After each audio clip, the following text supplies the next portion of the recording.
Hello there, and welcome to Daniel's Infinite Playlist. And today we're going to talk about the excellent second album from Georgia, which is called Seeking Thrills. And for those of you who don't know who Georgia is, well, Georgia, real name is actually Georgia Barnes, is a really great drummer, but now more of a solo artist. She's first started making music making music with other artists such as Quest or Kate Tempest, but then she just struck out on her own and made her own music. And making her own music struck out a deal with big indie record label Domino Recording Company, where she released her debut album as Georgia, which is called also Georgia, which also garnered like a lot of positive reviews, and it's all culminated to this second album which she released this year, a CD unboxing. And here it is, as you see, and here you see is the autograph from Georgia herself. You could actually pre-order it with her sign at recordstore.uk or something. I think there are still some copies if you want to buy it, because I'm a huge fan.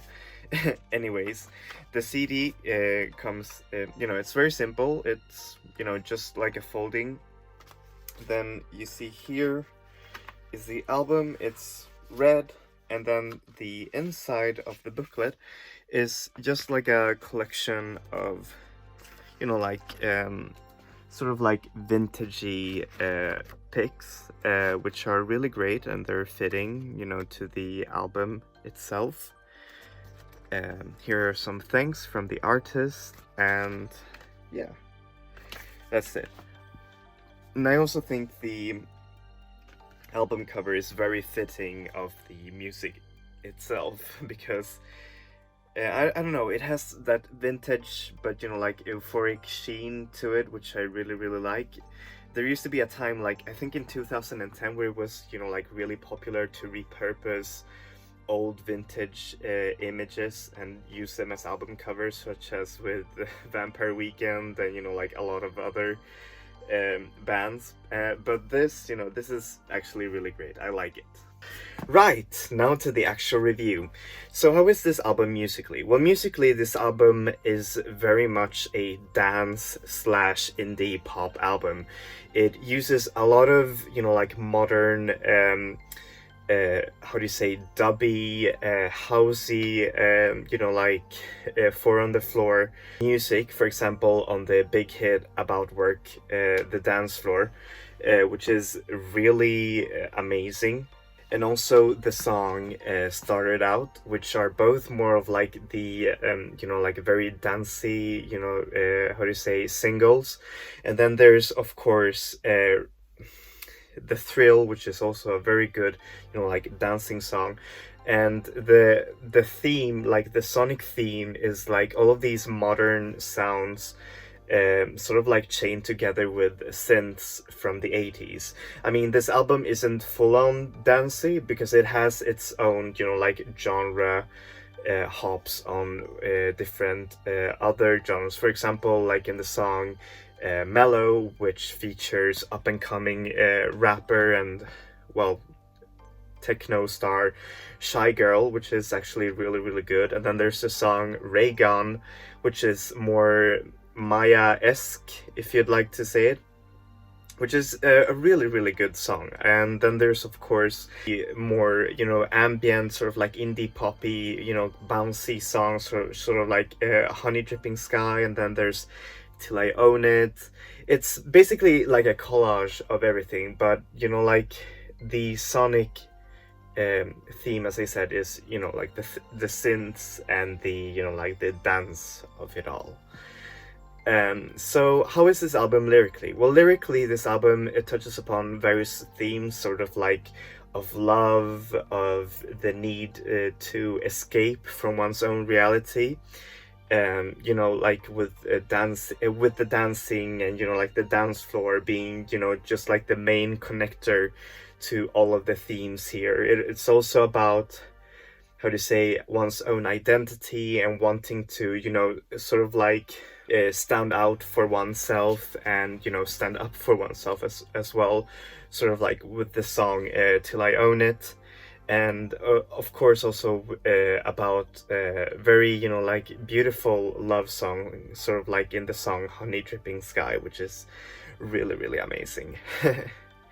So yeah, what do I give this album? Well, I give it a 9 out of 10. It is an excellent second album, and it betters almost all of the aspects of Georgia's debut album. Now, don't get me wrong, Georgia's debut album was amazing, but this one is really, really good because it prompts you to listen to it more, because it has such a beautiful, you know, soundscape and production by Georgia. You can really see that she has mastered the craft of making, you know, like a good pop album.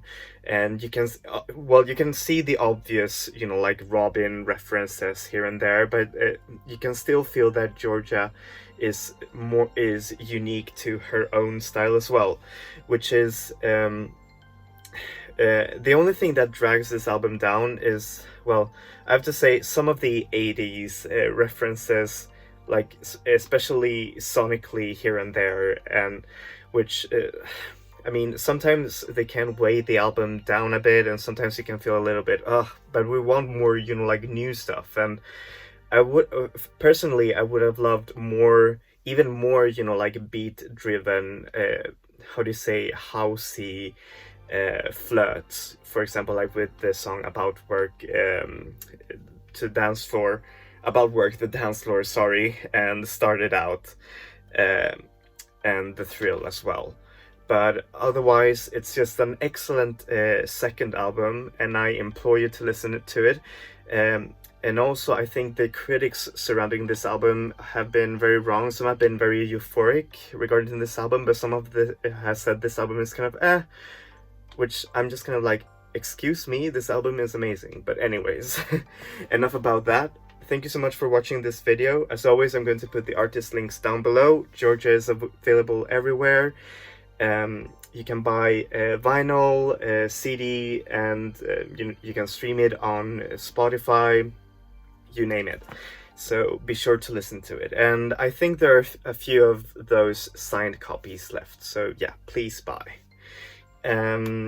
Yeah, thank you so much for watching this video. Please like and subscribe if you liked it, and because I'm reviewing new albums every Wednesday and classic albums every Saturday. So yeah, make sure to keep your eyes up for those. That's it for me. Thank you so much. Enjoy music, enjoy life, people. Vi ses. Hej då!